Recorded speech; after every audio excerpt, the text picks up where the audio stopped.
Assalamualaikum warahmatullahi wabarakatuh.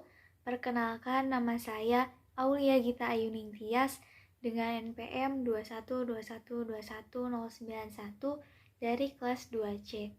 Pada kali ini saya akan mengulas mengenai latar sosial dan politik yang ada pada novel Amba karya Laksmi Pamuntjak. Nah, novel Amba ini merupakan salah satu novel karya Laksmi Pamuntjak yang bergenre romantis dan fiksi sejarah dan dilatar belakangi oleh peristiwa G30 SPKI. Nah, dengan membaca novel Amba ini, pembaca seperti diajak ke dalam suasana yang terjadi pada masa itu yang menegangkan dan penuh perseteruan.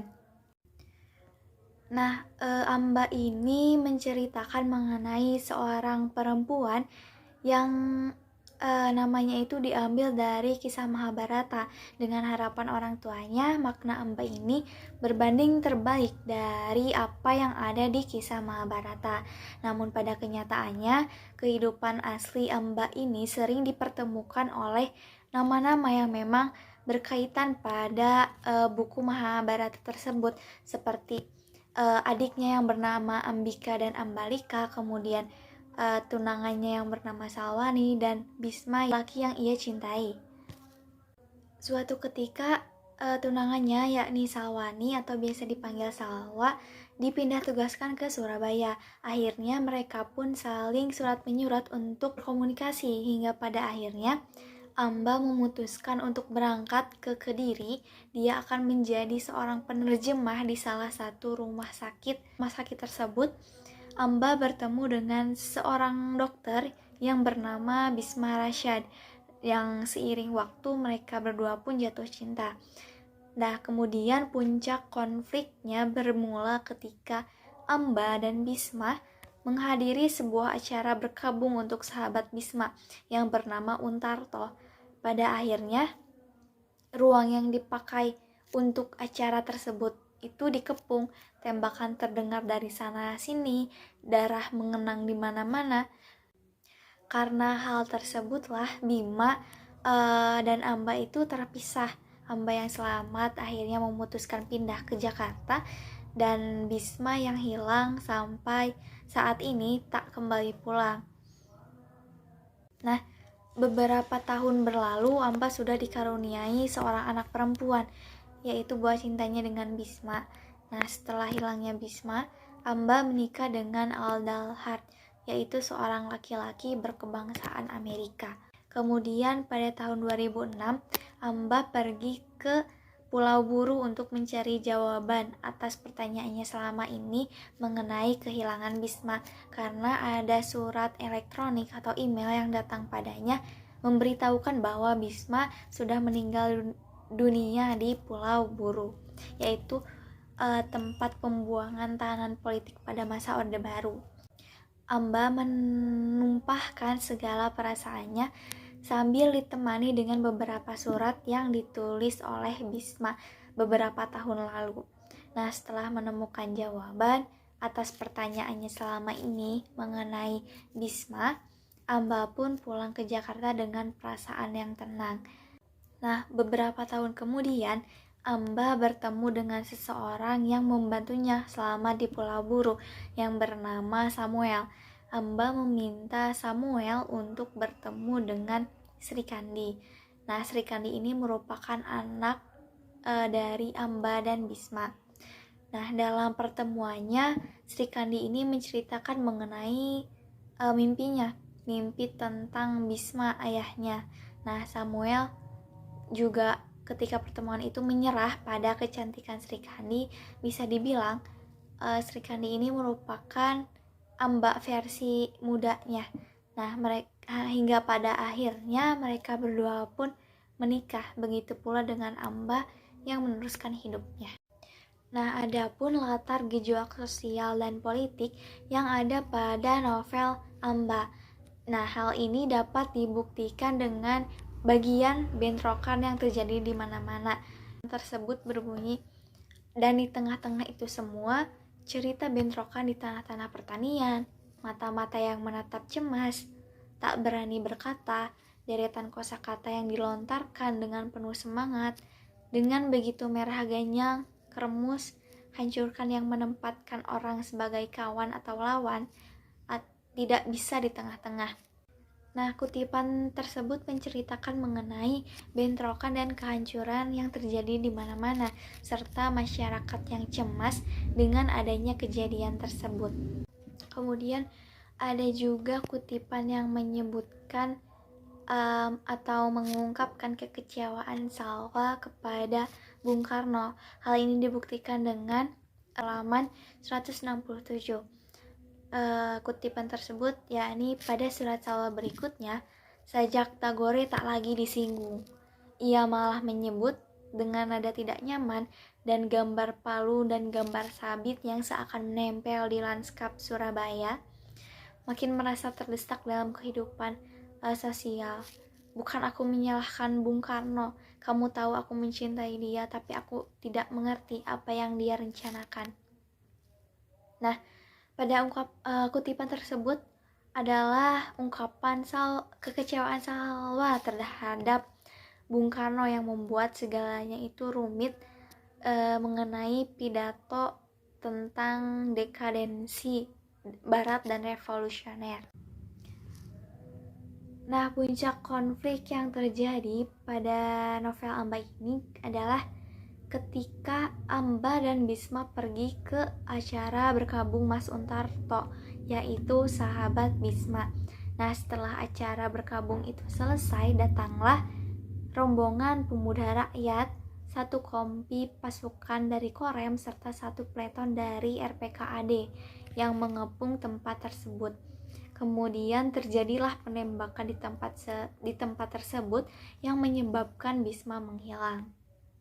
Nah, adapun latar konflik antar golongan yang terdapat pada novel Amba dapat dibuktikan dengan kutipan pada halaman 103 yang menyebutkan bahwa tetapi Kadipura berubah dengan cepat dan ia terlambat untuk mengetahui guru-guru asli sedang didesak guru-guru yang mendadak, karena orang mulai berdesak-desakan di lahan yang tak cukup lagi, di sawah, di kebun, juga di sekolah.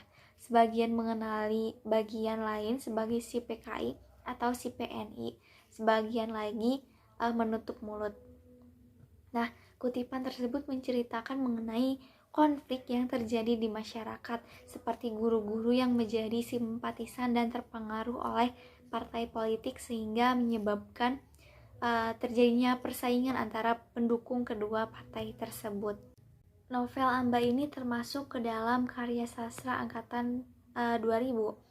Nah, angkatan 2000 ini diawali oleh Korrie Layun Rampan yang melempar wacana mengenai sastrawan angkatan 2000. Nah, Korrie Layun Rampan melempar wacana tersebut karena pada sebelumnya ada yang menyebutkan bahwa ada wacana mengenai lahirnya angkatan reformasi, namun tidak bisa dikukuhkan karena tidak adanya juru bicara yang mengkonfirmasi angkatan tersebut, sehingga Korrie Layun melempar wacana mengenai lahirnya sastrawan angkatan 2000.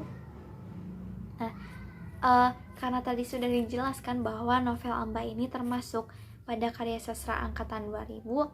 Nah, pada angkatan 2000 ini karya sastra sudah dipenuhi oleh kebebasan pemikiran dan berekspresi untuk menyuarakan segala sesuatu melalui karya sastra. Nah, pada angkatan ini pula banyak ditemukannya karya sastra yang menampilkan adegan erotis, kemudian menggunakan bahasa yang vulgar, memasukkan sudut pandang feminisme, dan berani mengkritik persoalan patriarki pada zaman dahulu. Nah, pada angkatan 2000 ini banyak pula muncul pengarang-pengarang wanita yang menulis karya sastra, yaitu dengan pemikiran yang tajam serta bebas mengungkapkan perasaan. Nah, seperti halnya Ayu Utami, Jenar Maisa Ayu, dan salah satunya yaitu Laksmi Pamuncak. Ada beberapa karakteristik yang dimiliki oleh sastra angkatan 2000-an. Nah, yang pertama yaitu menggunakan bahasa yang vulgar. Nah, jika dikaitkan dengan novel Amba, Pada novel Amba ini juga terdapat beberapa adegan erotis, juga menggunakan bahasa yang vulgar dalam novel tersebut. Kemudian yang kedua, bahasa yang diambil itu merupakan bahasa sehari-hari. Nah, bahasa yang ada pada novel Amba juga merupakan bahasa yang digunakan sehari-hari, sehingga ketika membacanya itu dapat lebih mudah untuk dipahami. Kemudian yang ketiga, karakteristik sastra angkatan 2000 ini menggunakan kata atau frase yang bermakna konotatif. Kemudian yang keempat, kritik sosial lebih keras. Nah, pada novel Amba ini juga berisikan mengenai kritik sosial, karena novel ini mengambil latar belakang suasana pada masa Orde Baru, pada masa Orde Lama, dan adanya peristiwa G30 SPKI, sehingga kritik lebih keras dan kental dimunculkan pada novel Amba. Kemudian yang terakhir, karakteristik sastra angkatan 2000 ini yaitu menyindir keadaan sekitar, baik itu keadaan sosial, budaya, politik, ataupun lingkungan. Nah, jika dikaitkan pada novel Amba juga terdapat sindiran yang ditujukan baik itu kepada ranah budaya, politik, sosial, maupun lingkungan. Apalagi novel Amba ini merupakan novel yang mengandung genre fiksi sejarah. Kemudian novel Amba juga memiliki kelebihan dan kekurangan. Nah, kelebihan dari novel Amba ini ada beberapa hal yang dapat kita ambil sisi positifnya. Kita juga bisa mengetahui sedikitnya gambaran mengenai keadaan yang terjadi pada masa itu.